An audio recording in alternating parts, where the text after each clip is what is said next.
Workers do not need to accept poor conditions as some kind of unchangeable fact of life. Of course, I am not naive. I know that sometimes you have to take a bad job just to survive, just to put food on the table for your family. But my advice is this: don't do it alone. That's the key. Because alone, you are at the mercy of the boss. Alone, you have no power to demand better. But together you can change everything.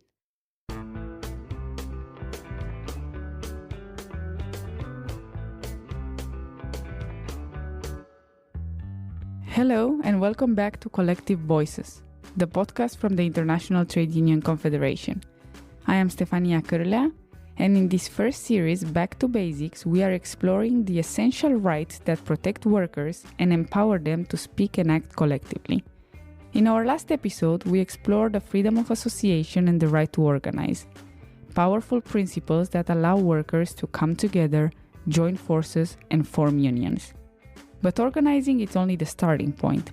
Today, we are going to look at what happens when workers have already joined forces and wish to turn their collective voice and power into real improvements at work. That's where collective bargaining comes in. It is often mentioned as one of the strongest tools that unions have. But what does it actually involve? How does it work? And why does it matter? In order to help us unpack all these, I am joined by Monica Tepfer, our expert from the ITUC's legal department. Monica, welcome to the show. Hello, I'm very happy to be here in this podcast. So before we begin, Monica, can you tell us a little bit about yourself and your work here at the ITUC? Yes, of course. So my name is Monica Tepfer. I'm a lawyer and I came from Argentina. There, I work with the trade union movement for more than 15 years, and I joined the ITUC legal team 3 years ago. In our team, we provide legal assistance to the trade unions worldwide. Thanks for that, Monica. So let's dive into it. Earlier, I mentioned that collective bargaining is one of the most powerful tools that unions have. But I have to admit that while I know it is important, I've never been entirely sure what it actually looks like in practice and how it works. And I imagine I'm not the only one out there. So first of all, can you walk us through what collective bargaining really is and why it matters for workers today? Of course, in practical terms, collective bargaining involves negotiation between one or more employers or their organization and one or more workers' organization. Collective bargaining brings these parties together so they can voice their respective demands, share information, and, through discussions and reciprocal compromises, reach agreements on issues such as wages, hours of work, the protection of workers' safety and health, training, and even the use of algorithmic management. Ideally, collective bargaining concludes with a collective agreement that regulates working conditions. In addition, it has a protective function. This is because collective agreements tend to improve the minimum conditions established by national law. That's really interesting. And honestly, it makes me see collective bargaining in a different light because I always thought of it more of a negotiation tool. But the way that you've just explained it, it's so much more than that. And the fact that it is recognized as a right, a fundamental right by the International Labour Organization, I think that makes it a fundamental part of protecting workers, and it gives it a very strong power. So I am curious, can you give us and the listeners an example of how collective bargaining can work in the real world and what kind of difference it can make for workers? So let's be clear. We are not talking about a tool for unions and workers. This is one of the fundamental principles and rights at work.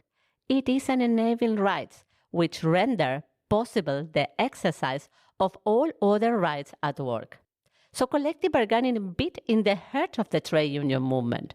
Collective bargaining is one of the most powerful and democratic rights workers have to address the fundamental imbalance of power between employers and workers. For example, during the COVID-19 crisis, when everything was in chaos and people were losing their job overnight, collective bargaining was used proactively in many countries. Unions and employers negotiate emerging agreements to protect jobs, secure income support, and guarantee OSH measures. But collective bargaining is not just about negotiating wages. The scope of collective agreement has expanded to cover things like working time, teleworking, OSH measures, and crucial work-family issues like parental leave and maternity protection. Through negotiations, unions and employers have been able to regulate things like the use of algorithmic management and protection of data and privacy rights at the workplace. Wow, yeah, that example really hit home, especially hearing how it played out during the COVID crisis. It helps to put everything into perspective and to realize that it is one thing to talk about collective bargaining in theory, but hearing how it was used in such a chaotic, urgent moment as it was the COVID to protect jobs and incomes and people's health, that really makes it real. And also what you're mentioning, the fact that it is being used to tackle newer challenges like flexible work and parental leave and even more modern situations like how AI and algorithms are used on the job market. That really shows how collective bargaining is very relevant and very adaptable at the same time. But I guess this kind of power that collective bargaining has doesn't always sit right with those on the other side of the table, right? I know that employers and sometimes even governments push back against it. Millions of workers go on strike across India. They say that new government measures discriminate against them in favor of corporations.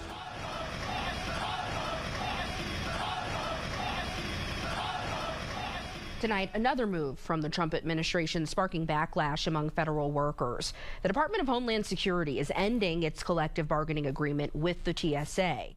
What I'm wondering here is why is that happening and what does that tell us about the power dynamic at play? Yes, indeed. Some employers and some government push back so fiercely against collective bargaining precisely because it works. It is the most effective right working people have to challenge the imbalance of power that exists between those who own the capital and those who sell their labor to survive. At its core, collective bargaining exists to give real meaning to a core principle of the International Labour Organization, that labor is not a commodity. What does it mean? It means human beings aren't things to be bought and sold, used up and thrown away. So why the pushback? Because collective bargaining shifts power. It gives workers a voice and decision-making of their working condition.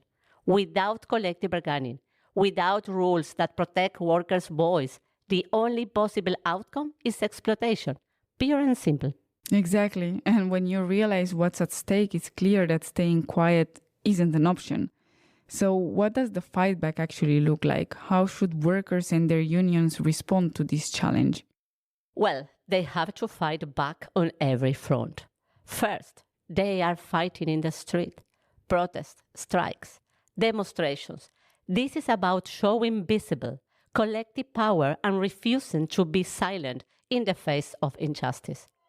The workers united will never be defeated! The workers united will never be defeated! But it doesn't stop there. Unions are also using the national legal system, filing complaints and challenging these anti-union measures in national courts.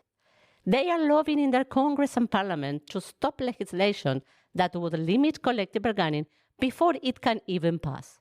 And they are going even further, taking the struggles to the international level. Through the ILO supervisory systems, unions are filing complaints about governments that violate unions' rights. International solidarity is another crucial weapon because these attacks on workers' rights aren't happening in isolation. They are part of a global strategy by big companies and some governments. So unions are responding globally too, mobilizing across continents to support each other's fight. That's so inspiring to hear how unions are not only fighting back at every level, but doing it together across countries and systems. And this global solidarity that you mentioned, it's something that we also saw in our previous episode when we talked about the platform workers in Southeast Asia and how they are organizing across borders, even without this formal recognition. This is a topic that really stuck with me, how often these platform workers are left completely outside of the system and denied even the chance to negotiate for better conditions because of some legal label. So I'm wondering here, when we talk about collective bargaining, how does this lack of recognition affect their ability to engage in it, and how are workers and unions, both locally and globally, pushing back against this? So all platform workers, they have the right to freedom of association and collective bargaining, no matter the employment status. But yet, in reality, they often struggle to exercise these rights. Why? Because in many jurisdictions, they are not recognized as workers. And in many cases, they are just misclassified. But platform workers aren't staying silent. From riders in India to food deliveries in Colombia, even domestic and care workers and data annotators are joining force to demand labor rights.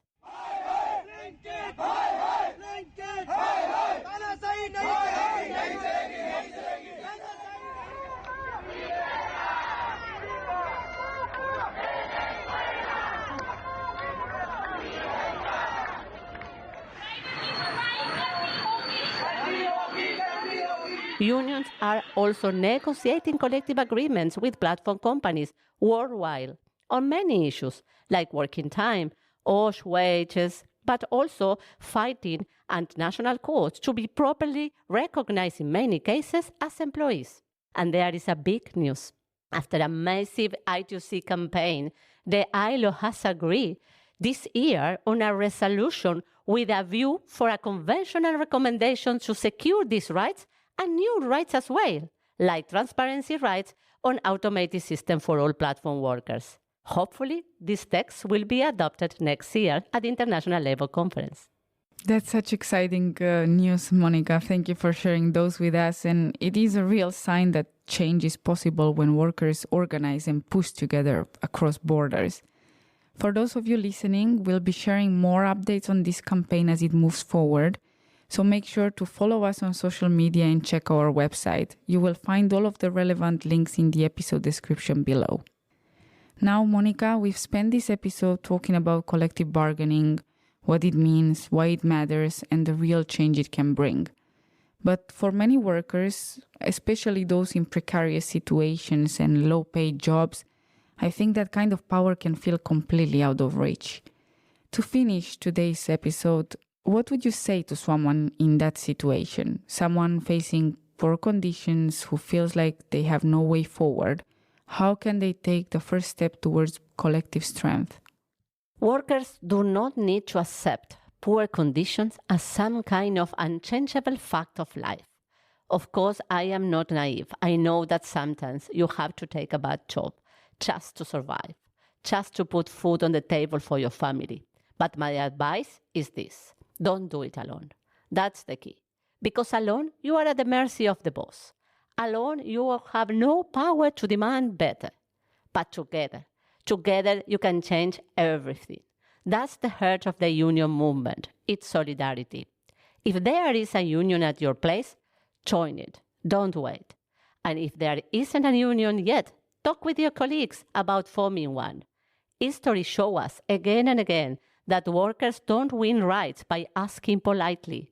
They win them by organizing and fighting. That is so true. Thank you so much, Monica, for joining us today, for breaking down what collective bargaining really means, not just as a legal right, but as a living tool rooted in solidarity and still shaping so many lives and workplaces nowadays. Thank you. It's a pleasure.